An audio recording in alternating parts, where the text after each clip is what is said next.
नमस्कार। आज की इस ऑनलाइन कक्षा में हम द्वितीय सेमेस्टर डीएलएड के प्रशिक्षुओं के लिए हिंदी विषय के अंतर्गत शब्द भेद एक प्रकरण लेकर के उपस्थित हुए हैं, जो आपके पाठ्यक्रम का चौथा और जो छठवां चैप्टर है उसको सम्मिलित रूप से प्रस्तुत करने की कोशिश की गई है। तो चलिए हम लोग देखते हैं आज की कक्षा में शब्द भेद।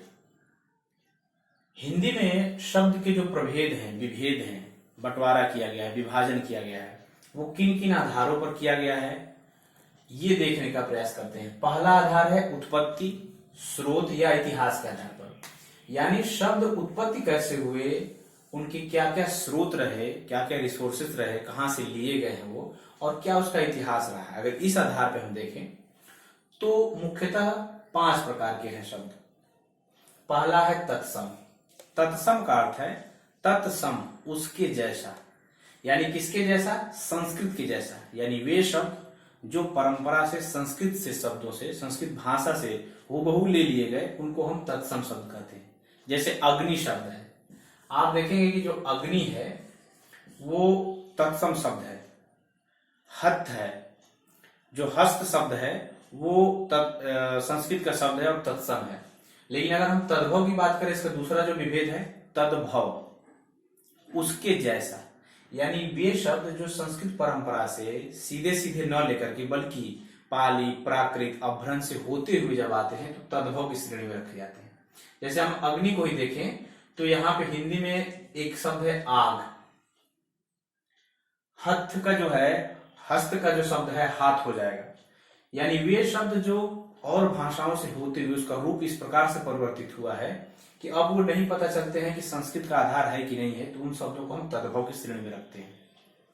इसी क्रम में तीसरा जो है देशज या देशी। जैसा कि आप शब्द से ही देख रहे हैं कि वे शब्द जिनकी उत्पत्ति देश काल में हुई हो, कोई उसका सार्थक अर्थ होते हुए भी उसका उत्पत्ति का आधार न पता चलता, उन्हें हम देशज या देशी शब्द कहते हैं। जैसे एक शब्द है लोटा, ये देशज शब्द है। इसी तरीके से पगड़ी एक शब्द है, वो देशज शब्द है। तो हम ऐसे शब्दों को देशज की श्रेणी में रखते हैं। अगला जो बंटवारा है या विभाजन है वो विदेशज या विदेशी या आगत, यानी वे शब्द जो हिंदी भाषा में अनेक विदेशी भाषाओं से, चाहे वो अंग्रेजी हो, अरबी हो, फारसी हो, तुर्की हो, पोस्तो हो, बहुत सारी विदेशी भाषाएं हैं जिससे हिंदी ने अपने में शब्द समाहित किए हैं। जैसे आजकल के जितने शब्द आप प्रयोग करके देखते हैं अधिकांशतः अंग्रेजी भाषा के शब्द हैं। ऑफिसर है, स्कूल है, कॉलेज है, हॉस्पिटल है, ये जितने भी शब्द हैं ये अंग्रेजी भाषा के शब्द हैं। उसी तरीके से अरबी के, फारसी के या पोस्तो के, तुर्की के, फ्रांसीसी फ्रेंच भाषा के और पुर्तगाली के, चीनी के, जापानी के, बहुत सारी विदेशी भाषाओं के शब्द जो है हिंदी में आ गए हैं और घुल मिल गए हैं। ये हिंदी भाषा की सामासिक शैली है। तो जो वे शब्द जो विदेशी भाषा से हिंदी भाषा में सम्मिलित होकर उन्हें विदेशज की श्रेणी में रखते हैं। अब हम देखेंगे अगला संकर शब्द या मिश्रित शब्द भी इनको कहते हैं, यानी वे शब्द जो दो भाषाओं से मिलकर बनते हैं उन्हें हम मिश्रित शब्द या संकर शब्द कहते हैं। जैसे छायादार, एक शब्द है छायादार। यहाँ पे छाया जो है वो संस्कृत का शब्द है और दार जो शब्द है फारसी शब्द है, तो ये दो भाषाओं का मेल है इसमें। उसी तरह से रेलगाड़ी, रेल जो है आप जानते हैं अंग्रेजी भाषा का शब्द है और गाड़ी हिंदी शब्द है। तो इस तरीके से ये संकर भाषा, संकर की श्रेणी में रखा जाएगा ये शब्द है। तो ये इतिहास, उत्पत्ति या स्रोत के आधार पर शब्दों का विभाजन है। अब हम अगले क्रम की तरफ चलेंगे, व्युत्पत्ति, रचना या बनावट। जब शब्दों को हम और अधिक प्रभावशाली बनाने की कोशिश करते हैं या नए शब्दों की रचना करते हैं तो उसके क्रम में व्युत्पत्ति होती है, यानी उत्पत्ति के आधार पर व्युत्पत्ति होता है। फिर ये हम रचते हैं और उसको बनाते हैं जब, तो इस वर्ग के शब्दों की उत्पत्ति होती है। इसमें मुख्यतः 3 शब्द है, रूढ़, यौगिक और योग रूढ़। अब पहला हम देखते हैं रूढ़ शब्द, यानी वे शब्द जो परंपरा से चले आ रहे हैं और जिनको हम अगर विभाजित करें या उनको 2 शब्दों में तोड़ने की कोशिश करें तो उसका अर्थ कोई सार्थक नहीं होगा। जैसे नाक शब्द है, तो नाक को हम अगर तोड़ेंगे तो ना और क, इसका कोई विशेष अर्थ नहीं होगा। जैसे चावल शब्द है, तो हम चावल कहें तो चा और वल, तो इसका भी कोई अर्थ नहीं होगा। यानी वे शब्द जिसको विभाजित करने पे दोनों खंडों का कोई सार्थक अर्थ न हो, उसे हम रूढ़ शब्द की श्रेणी में रखते हैं। दूसरा है यौगिक। यौगिक शब्द का मतलब है कि योग होना, दो या दो से अधिक शब्दों का जब मेल होगा तो वहां यौगिक शब्द की उत्पत्ति होगी, यौगिक शब्द का निर्माण होगा। जैसे विज्ञान शब्द है, आप जानते हैं विज्ञान दो शब्दों से मिलकर बना है, वि प्लस ज्ञान, वि धन ज्ञान, यानी व्यवस्थित जो ज्ञान है वो विज्ञान है। या विद्यालय जो शब्द है, विद्या का आलय। तो इस तरीके के जो शब्द हैं वो यौगिक शब्द की श्रेणी में आएंगे, यानी दो या दो से अधिक शब्दों को जब हम जोड़ते हैं और उनका अलग अलग अर्थ हो तो उसे हम यौगिक शब्द कहेंगे। तीसरा है योग रूप। इसमें भी दो शब्द जुड़ेंगे, लेकिन अंतर सिर्फ इतना है कि इसका जो शब्द होगा वो परंपरा से किसी विशेष अर्थ के लिए निर्धारित कर दिया गया है, वो रूढ़ हो गया है। योग भी है और रूढ़ भी हो गया है। रूढ़ का मतलब आप जानते हैं कि जो रूढ़िया, जैसे कहा गया कि हमारे समाज की रूढ़ी है, यानी परंपरा से चली आ रही है। जैसे एक शब्द है पंकज। पंकज का अर्थ हुआ पंख प्लस ज, यानी कि जो कीचड़ में उत्पन्न होता है उसे हम पंकज कहते हैं। बहुत सारे जीव जंतु जो है कीचड़ में उत्पन्न होते हैं, जैसे मछली है, मेढक है। लेकिन अब जो है पंकज शब्द का प्रयोग विशेषतः खास तौर से कमल के लिए होता है। तो ये योग रूढ़ शब्द का जो है उदाहरण है। तो ये जो है व्युत्पत्ति के आधार पर, रचना के आधार पर, बनावट के आधार पर बातें कही है। तीसरा जो शब्द प्रयोग है ये रूप, प्रयोग, व्याकरण या विकार के आधार पर चारों बातें कही हैं। हम रूप को कहें, प्रयोग कहें, व्याकरण कहें या विकार के आधार पर शब्दों के जो विभेद है वो मुख्यतः दो प्रकार के हैं। पहला है विकारी, दूसरा है अविकारी। विकारी यानी वे शब्द जिनके ऊपर लिंग, वचन और कारक का प्रभाव पड़ता है और उनके रूप में, संरचना में परिवर्तन हो जाता है, उसे हम विकारी शब्द कहते हैं। जैसे मैं कहा हूं अगर कि लड़का जाता है और फिर हम इसी को स्त्रीलिंग में अगर बदलें तो लड़की जाती है, तो लड़का का लड़की हो गया, जाती है हो गया। तो ये जो परिवर्तन आ रहा है लिंग के आधार पर है। वचन के आधार पर हम कहें कि लड़का जाता है और लड़के जाते हैं, तो ये वहां परिवर्तन हो रहा है। कारक के आधार पर लड़के के लिए आम लाओ और लड़कों के लिए आम लाओ।